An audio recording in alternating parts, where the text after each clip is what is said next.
కొన్ని సంవత్సరాల నుంచి వింటున్నాం ఈ చేప మందు తింటే, వేసుకుంటే చాలా మంచిదని, ఉన్న అదే అనారోగ్యం ముఖ్యంగా ఆస్తమా నుంచి బయటపడతారని.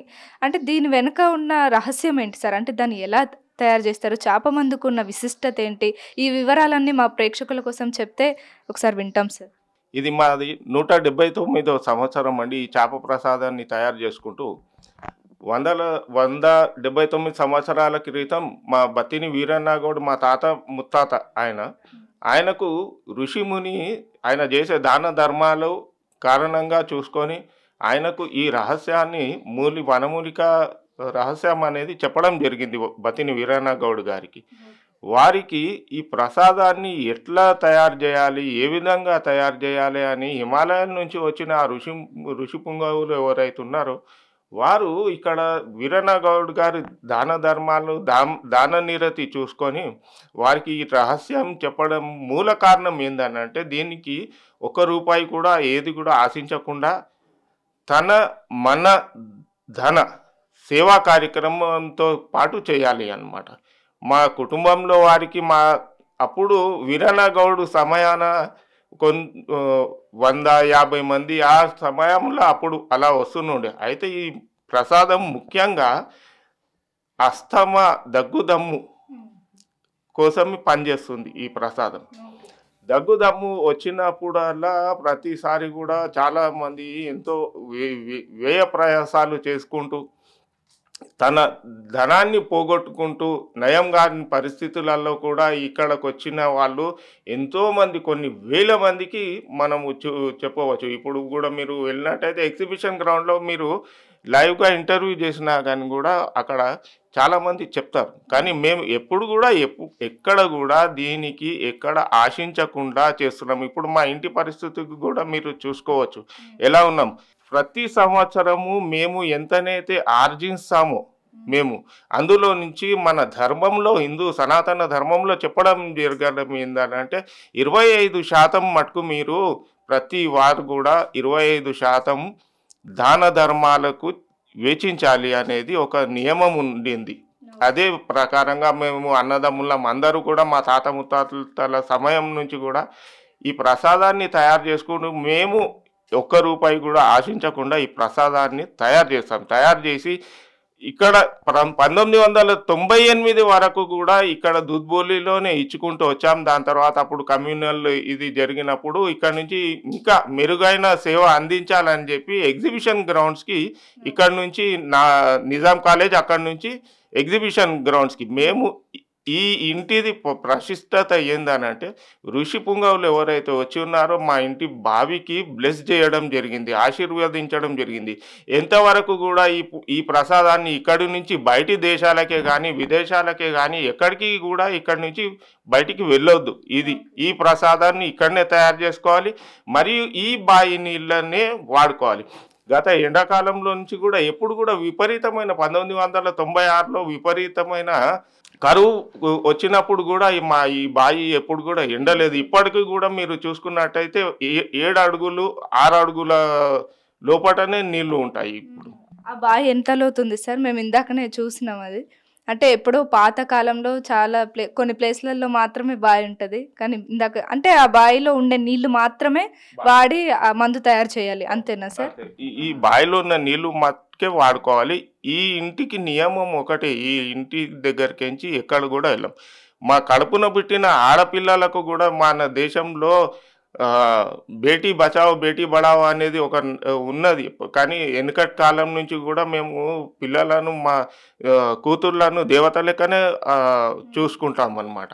కానీ ఈ ప్రశస్తత ఎట్లుందనంటే, ఆడపిల్లలు ఇంటి నుంచి బయటికి వెళ్తారు కాబట్టి వాళ్ళకు కూడా ఈ ప్రసాదాన్ని తయారు చేసేటప్పుడు కూడా ఏ ఆడపిల్ల కూడా మా ఇంటికి నుంచి ఆడపిల్లలకు ఇంట్లో అనుమతి లేదు. ఓన్లీ మా కోడళ్ళకు, మా భార్యలకు, మా తల్లులు మొత్తం 32 మంది 24 గంటలు శ్రమించి ఈ ప్రసాదాన్ని తయారు చేస్తాం. ఇంతకుముందు ఇక్కడ దూద్బోలిలో ఇచ్చినప్పుడు జనాలు ఒక నెల ముందు వచ్చి నెల తర్వాత దాకా కూడా ఈ కార్యక్రమం చేస్తుండే. అదంతా ప్రయాసాలు చేసుకుంటూ అప్పుడు R&B వాళ్ళు బ్యారిగేటింగ్స్ కోసం కూడా మా ధనంతోనే ఇది చేస్తాం. అప్పుడు గవర్నమెంట్ ఇక్కడ నుంచి వచ్చి అక్కడ ఎగ్జిబిషన్లో మెరుగైన పరిస్థితులు ఉంటాయి కాబట్టి మీరు ఇక్కడికి అక్కడికి రావాల్సిందిగా కోరుకొని వాళ్లకు సేవలు చేయడం జరిగింది. ఇప్పుడు కూడా మీరు చూసుకున్నట్టయితే 4వ తేదీ నుంచి కూడా జనాలు అక్కడ ఎగ్జిబిషన్ గ్రౌండ్లో వచ్చి వేచి ఉన్నారనమాట. రేపు పొద్దున 7:30కు ఇక్కడ ప్రసాదాన్ని తయారు చేసుకొని అటు పిమ్మట అక్కడ ఎగ్జిబిషన్ గ్రౌండ్స్కి 11వ ఇంటి నుంచి ఇవ్వడం జరుగుతుంది. అక్కడ 24 గంటలు 9వ తేదీ ఉదయం 11 వరకు కూడా ఎగ్జిబిషన్ గ్రౌండ్లో అందించుకొని దాని తర్వాత ఇక్కడ మా దూద్బోలి ఇంటికి వచ్చి ఇక్కడనే ఇస్తామన్నమాట 4-5 రోజులు.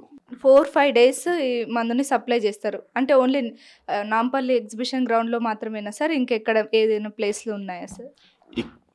ఈ ఇంటి నియమం ఒకటే, ఎప్పుడైతే ఋషిపుంగలు చెప్పినో ఈ ఇంటి దగ్గరనే ఇవ్వాలి. మేము ప్రపంచం నుంచి ఎక్కడి నుంచి వచ్చి చాలామంది అప్పుడు మా తాత ముత్తాతల నుంచి కూడా ఎక్కడి నుంచో వచ్చి దీని మీద రీసెర్చ్ అవన్నీ చేయడం జరిగింది. ఇక్కడికి నుంచి బయటికి రావాలని చెప్పి.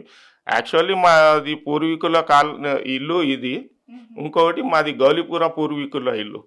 అయితే గౌలిపుర నుంచి మా తాతగారు గిట అక్కడి నుంచి వారం రోజుల కోసం ఇక్కడ వచ్చి ఇక్కడ సేవ చేసుకొని మళ్ళీ అక్కడి నుంచి అక్కడికి వెళ్ళిపోతూ ఉండే అనమాట. అయితే ఈ జనాలకు మెరుగైన పరిస్థితులు ఉండాలని చెప్పి ఇక్కడ నుంచి కుటుంబం అందరి వారి నిర్ణయంతో ఓన్లీ ఎగ్జిబిషన్ గ్రౌండ్లోనే, అంత తప్పితే ఇంకా ఎక్కడ కూడా మేము ఇవ్వము.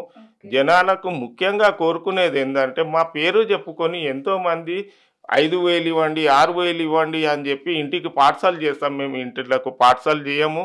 మీరు ఎవరు వచ్చినా కానీ ఇక్కడికి వచ్చి ప్రసాదాన్ని తీసుకోవాలి. ఇంటికి తీసుకుపోయి వేసుకుంటాము, మా ఇంటి వాళ్ళు రాలేని పరిస్థితి అనేది ఉంటుంది. మేము ఎక్కడికి కొరియర్ చేయము, అడ్వర్టైజ్మెంట్ చేసుకోము. మీరు అందరితో కూడా అక్కడ గ్రౌండ్స్కి వచ్చినా కానీ కూడా మరి మేము తొందరలో లైన్లో అరగంట సేపట్లో మేమే మీకు తీసుకొచ్చి ఇస్తామని. దీనికి ఇంకొక నియమం ఒకటి ఏంటంటే డబ్బు తీసుకున్నా పనిచేయదు, డబ్బు ఇచ్చినా కానీ కూడా పనిచేయదు. మీరు ఎలాంటి ఛార్జెస్ కానీ అసలు ఏం తీసుకోరు. ఓకే. ఇందులో ఛార్జెస్ అన్న పేరు కూడా రావద్దు. ఇందులో మీరు ఒకవేళ ఏమన్నా సేవ చేసుకునేది ఉంటే బీజేపీకి జనాలకు అక్కడ వచ్చిన వారికి నీళ్లు తాగించండి, అన్నం సదుపాయాలు ఏమైనా ఏర్పాటు చేసుకోండి తప్పితే ఇంకా వేరేది ఏది కూడా మేము ఇక్కడి నుంచి అయితే ఆశించాము. ఎప్పుడు కూడా జనాలతో ముఖ్యంగా లైన్లో వచ్చే వారికి వర్షాభావ పరిస్థితి ఏర్పడినది. ఇప్పుడు మీరు జాగ్రత్తగా ఇక్కడ లోకల్ వాళ్ళు ఒకవేళ ఉభయ రాష్ట్రాలు ఆంధ్ర రాష్ట్రాల నుంచి వచ్చే వాళ్ళకైతే మీరు 8వ తేదీ రాత్రి మటుకు రండి. 24 గంటలు నిరాటంకంగా ఈ సదుపాయం అనేది ఉంటుంది. దాని తర్వాత మా ఇంటి దగ్గరకు వచ్చినా కానీ కూడా ఇస్తాం. అయితే ఈ ప్రసాదాన్ని 3 తీర్లు తయారు చేస్తామన్నమాట. ఒకటేమో చేప ప్రసాదము, ఇంకొకటి కార్తీ ప్రసాదం, 2 మూడోది బెల్లం ప్రసాదం. చేప ప్రసాదాన్ని ఎగ్జిబిషన్ గ్రౌండ్లో అదే సమయంలో అక్కడ ఇవ్వడం జరుగుతుంది. కార్తీ ప్రసాదం అని అంటే మృగశిర కార్తీ రేపు ప్రవేశిస్తుంది. దాని తర్వాత ఆరుద్ర, పునర్వసు, పుష్యమి ఈ 3 కార్తీలు ప్రతి 15 రోజులకు ఒక కార్తీ వస్తుంది అనమాట. ముఖ్యమైన గమనిక ఏంటంటే ఇందులో ప్రసాదం తీసుకున్న తర్వాత అయిపోయింది ఇక మాకు తగ్గుతుందని అంటే అట్లా కాదు. 45 రోజుల మటుకు మీరు పథ్యం ఉండాల్సి వస్తుంది. ఆ పథ్య కార్యక్రమంలో 15 రోజులకు ఒకటి ఉదయం ఒక మాత్ర, రాత్రికి ఒక మాత్ర, మళ్ళీ 15 రోజులకు ఒకసారి ఉదయం ఒకటి, రాత్రి ఒకటి. ఆ ప్రసాదాన్ని ఇంటికి తీసుకెళ్ళి 6 మాత్రలు చేసుకొని నీడల ఆరబెట్టుకొని మీరు వాడుకోవాల్సి ఉంటుంది. అయితే 45 రోజులు, మళ్ళీ వచ్చే సంవత్సరం ఒకటి, మళ్ళీ వచ్చే సంవత్సరం, అట్లా 4 నుంచి 5 సంవత్సరాలు. గత సంవత్సరాలలో ఎప్పుడు 10 సంవత్సరాల కింద ఎట్లా ఉన్నాయంటే మేము 3 సంవత్సరాలు కంటిన్యూస్ తీసుకుంటే సరిపోతుంది అనేది ఉండే. కానీ ఇప్పుడు పొల్యూషన్, ఎయిర్, వాటర్ ప్రతి ఒక్క తాన విపరీతమైన పొల్యూషన్, గాలి కాలుష్యమైన, భోజన కాలుష్యమైన దాని ప్రభావాన్ని బట్టి ఇంకో 2 సంవత్సరాలు ఎక్కువగా తీసుకోవాల్సింది అని జనాలకు కోరుకుంటున్నాం. ఇంకొకటి ఉంటుంది బెల్లం ప్రసాదం, మూడోది. ఆ ప్రసాదాన్ని ఎవరైతే చేపతోని మింగదలుచుకోలేరో వాళ్ళకు బెల్లం ప్రసాదం.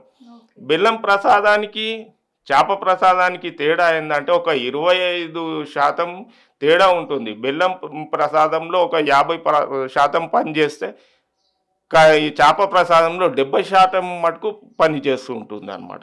తేడా ఒక 20% తేడా ఉంటుంది, కానీ సేమ్ ఫాలోఅప్ అనేది సేమ్ ఉంటుంది అనమాట.